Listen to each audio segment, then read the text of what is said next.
get that money. Spin it, flip it, get that money. 150s, get that money. Get that money. Spend it, flip it, get that money. 150s, get more. Break it, soda, flip it. Get that money, get it.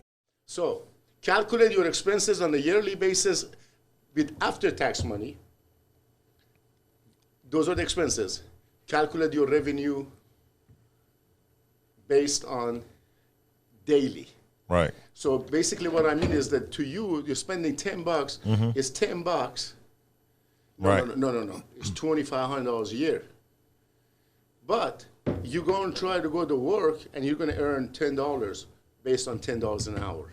Right. So if somebody wasting your time, I'm sure you're going to make a lot more than 10. Right. I'm just going to put it in perspective.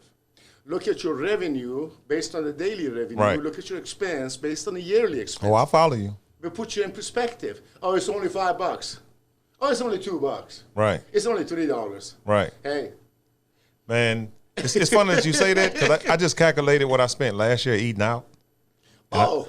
I spent $20,000 eating out last year, well, which is roughly about $54 a day on average. Right, and you got off cheap. And the thing about it is, which is crazy, is I don't get a chance to eat out till the weekend. Yeah. I'm like, how in the hell I spend $20,000 eating out last year? That adds up. Shit. That's when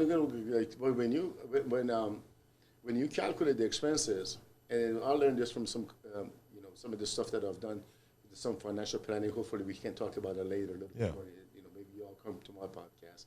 We're starting it next week, and talk about it. And I learned about that from a couple of very wise people. Like my father was one of them. Right. You know what I mean? Like, so son, this adds up. What do you mean adds up, Dad? It's $2. But if you look at it yearly, so that's the Starbucks effect. Yeah. That's the Starbucks effect, right? Right. Let me tell you about the Uber effect. I'm not promoting Uber either. I'm not hating on the Starbucks. I'm using it as an example. Right. All right? I got a cousin, graduated from law school about 6 or 7 years ago, 8 years ago, something like that. A little bit younger cousin of mine. And he said to me about 8 years ago when he graduated from law school, he said, you know what, I got about $40,000 or $35,000 in student loans and just got a job at a law firm in San Francisco, getting paid very well. And I really want to pay that as fast as possible. I told him, Uber. He said, what do you mean? I'm a lawyer. I said, let me break it down for you, bro. He said, look, what do you do when you get off work? Nothing. Happy hour. Fuck me what I'm doing. I'm going to happy hour, having a couple of drinks. I'm tired all day long. I said, okay, go do Uber for 2 hours at 5 o'clock when you get off. Put that ego aside. Right. You know what I mean? Nobody's going to look at your ego on the way to the bank. you own it. See, I want to talk about that part. Yeah. Where people have so much ego and so much pride, they won't do certain things for money. No. I mean, I wouldn't do it. $20 is $20, right? Well, I mean, like I own a trucking company. I had a few other businesses too, but people try to make me feel some type of way because I still drive 18-wheeler. Hey, I wish you know what I mean? But you're not finna make me feel some type of way because that's bringing me money. Hell no, I'm jealous. I can't even drive my Volkswagen. But people they're shameful because of a certain job or Uber or selling bottled water or selling candy at a football game. No. I don't understand the ego and the pride of it all. No, because like the Bible said, I'm not a religious man, but I'm a spiritual man. It says with the sweat of your brow. Right. You know what I mean? So anyway, I told him, I said, hey, look, you Uber 2 hours in the morning, maybe an hour before you go to work, and 2 hours in the afternoon in a happy hour. Student loan paid off in 1 year.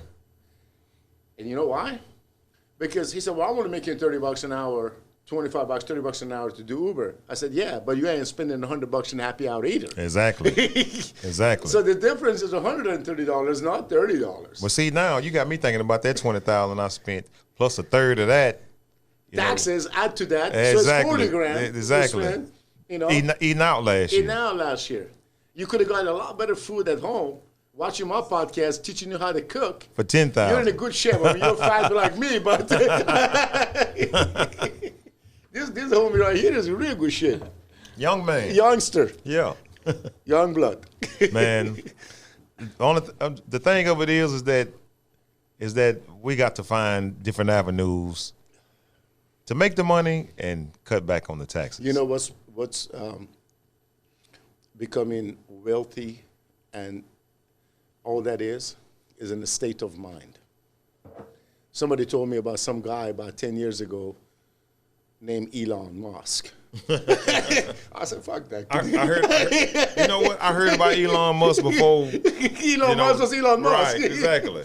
But I wish I would have jumped in his bandwagon. You know, I hated on him. I don't know, as some dude from Africa. I don't know, man. No, I know. I got all these degrees. But Elon knows that I don't know. Obviously, he knows $280 billion worth of knowledge. Well, you know, he had the proper finance in the back end too, though. He did, but well, there are a lot of factors. I agree with you. It's not always one person. Right. But what I'm saying is, what I'm trying to say is that if you get the fundamentals right, you may not become Elon Musk, but you can get very damn close. Oh, yeah. In terms of achievements. You know what I mean? Because achievements of the human, achievements of your life is not only measured by money, it's measured by multiple things. And that's what I'm trying to... But my thing is, I'm glad you said that because it's not about the money, it's about the team you build around you. Right. Because I was just telling him today, I have a gift of knowing who I want around me. Mm-hmm. You know what I mean? I know when somebody full of shit, I know when they on their business, and I know their potential even when I first meet them. That's one of the reasons why he's here today. Yeah, I mean, he's not saying much, but I mean, I wish he would have talked a little. I'm listening, man. I'm taking it all. He's a sponge right now. Yo, I'll tell you what, this is a smart kid right here. You know what I mean? Because you know they say you got 2 ears and one mouth. You right. listen twice as much as you talk. But see, man, I've gone through life. I got into the trucking industry when nobody was thinking about the trucking industry, so I made a shitload of money young. So everybody I tried to turn on to the shit. They're like, oh man, I want to drive no trucks. Oh, I want to drive a truck. You know what I mean? How to do it. So I've seen so many people. I give them ideas, things I've been wanting to do. They just, want absolutely nothing to do with it. Yeah, like So with me is that I understand what Elon Musk has done. He surrounded himself with a hellified team. He did, and they made that shit happen. Yeah. Cause see, it ain't about the money. It's about the people that's on your team. Well, yeah, and it's also about the accomplishment. And say, well, you know what? You guys got your entire government and NASA, and you threw a rocket out in the air, and you got to jump in the ocean to get it out there. I'm gonna put mine back on the ground. Right. It's about the accomplishment, and I'll tell you, I don't want to speak for the guy, but if you ask him really, what makes him satisfied, and usually this is a common characteristic of that type of people. Bill Gates, Steve Jobs, you know what I mean? Even people that we don't like very much, you know what I mean? And I don't want to mention no name, make it political, but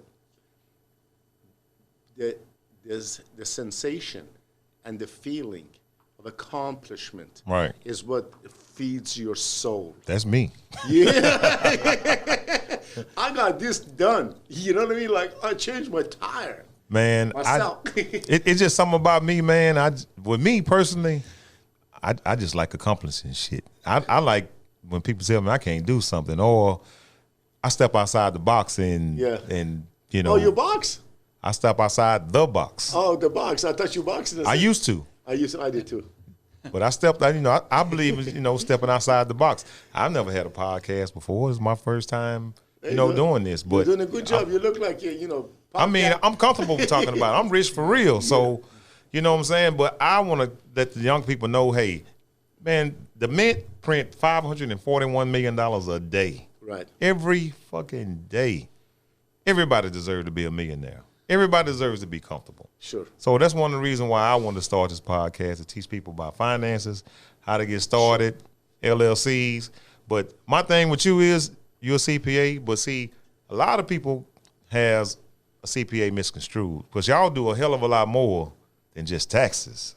I particularly do a hell of a lot more. So I want to get more into exactly, like the things that you had to do for your clients, the things that they didn't think that you was able to do. or how should I put it, like something, there are services you can offer that they didn't know that you had. Okay, so like we talked about a little bit earlier about planning and the strategies on the taxation, and of course other aspect of finances where we talked about the Uber effect, and I was talking about my cousin doing 2 hours of Uber and paid his, Right. Student loans like really quick, and he's a successful lawyer, and he said, to me, and I'll tell you, I can relate to that. He said, so son, he's a smart kid, you know what I mean? He's probably his age, I don't know, he's a young kid. And he's a lawyer in San Francisco. It's been a few years. And he said, dude, I went to law school. I went to graduate school. I went to undergraduate school. I learned more in that 6 months of Ubering. Damn right. He said something very profound and made me You're think. right. He said, dude, I learned more. I'm a better lawyer for it. Collecting information and getting Talking knowledge. to people, Yeah. communicating. And I can relate to that because I used to be a used car salesman, all right? Yeah. Before that, I don't know, gang, in Oakland and all that, my name is out there. You could look at my stuff and I was out there. I have about 400 hours of college credit, about to finish law school at almost 60 years old. Yeah. What I mean, learning don't ever stop. Never. But that's because of the promise I made to my father. I said that I will get a doctorate degree. Yeah. He said, I don't want a son of mine without a doctor before he was an educator. That was his mentality. I promised him. And my father passed away 7-8 years ago as well. That's what he expected. So I did that, and I did that.